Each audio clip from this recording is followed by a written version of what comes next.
मध्य प्रदेश वन्य जीवों के प्रबंधन की दृष्टि से एक अपनी पूरे देश और दुनिया में अलग पहचान बना रहा है और खासकर भोपाल में रातापानी में डॉक्टर विष्णु श्रीधर वाकणकर के नाम पर हमने हमारा 8वां टाइगर रिजर्व पार्क की घोषणा की थी और उसका जिस प्रकार से सफलता के साथ स्वागत हुआ और धीरे धीरे करके भोपाल में वन्य जीव प्रबंधन की दृष्टि से ये देश की पहली राजधानी बना है। मुझे इस बात की प्रसन्नता है कि हम एक और टाइगर रिजर्व पार्क की आज अधिसूचना जारी कर रहे हैं। ये माधव नेशनल पार्क टाइगर अभयारण्य के नाते जाना जाएगा। यद्यपि ये माधव नेशनल पार्क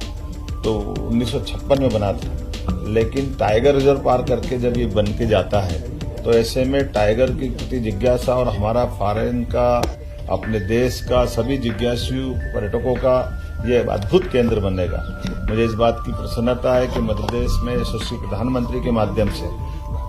एशिया का पहला चीता प्रोजेक्ट भी सफलतापूर्वक हमने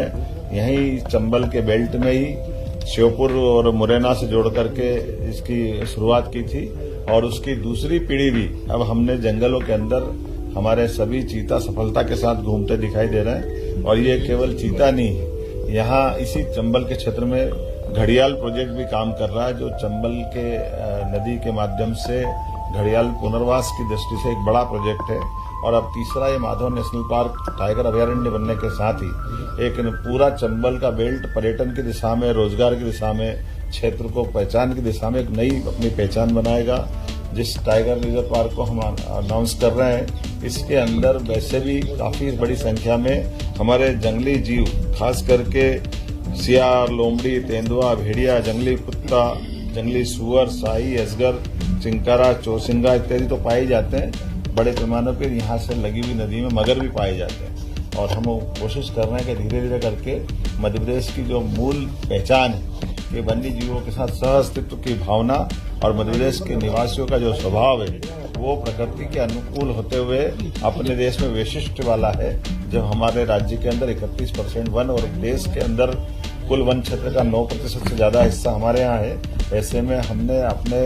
वन्य पॉलिसी के अंतर्गत इसको टाइगर रिजर्व की घोषणा की है। मैं उम्मीद करता हूँ कि इसके करने से, उदाहरण के लिए बताना चाहूंगा कि अभी की दशा में 8 रिजर्व पार्क में हमारे सारे पर्यटकों के आगामी,